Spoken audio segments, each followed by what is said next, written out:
Hello guys! Pangatlong araw na ng aming seminar. So, aalis na naman si Trickster Vlog. Good morning everyone. Nag-aantay ako sa aking joyride. Tatlong araw na ang aking pagja-joyride. Parati pa naman malaki ang aking tip. Hindi malulugi ang joyride na magpipick up sa akin. So, konting tulong na din sa kanila. Sa safe na pagdadala sa atin sa ating patutunguhan.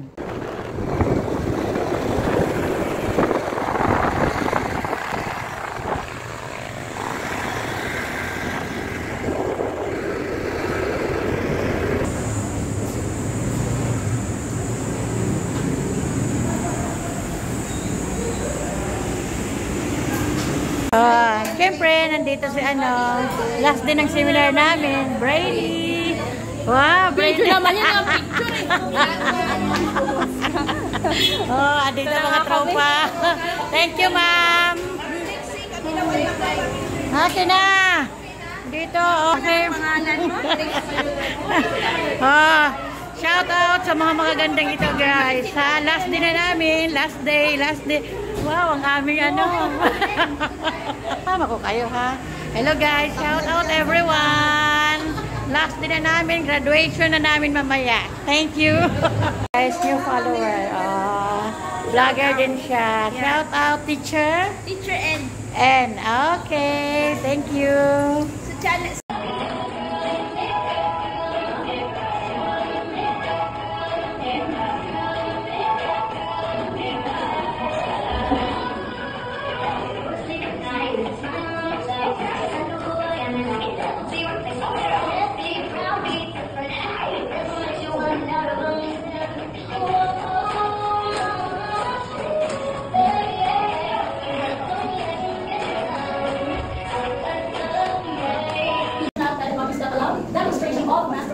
Components. So, dito, we can use different teaching methods na po.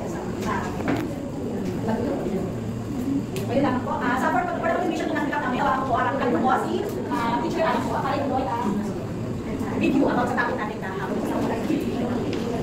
Alright, so we're going to put sa topic the learning competencies. We also talked about mastery. Okay, we have commonality for readiness, prerequisite, content, and performance of learning alignment. And we also have attainability with one.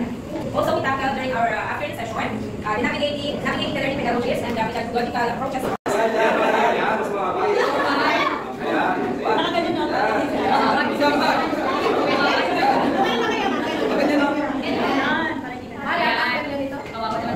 Ako mamay lang.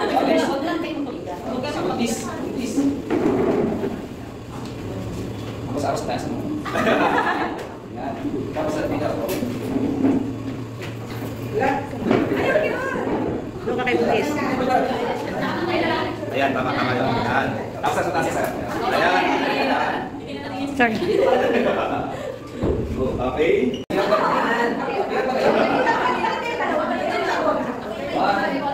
Ito yung gagayahin nila. Yan.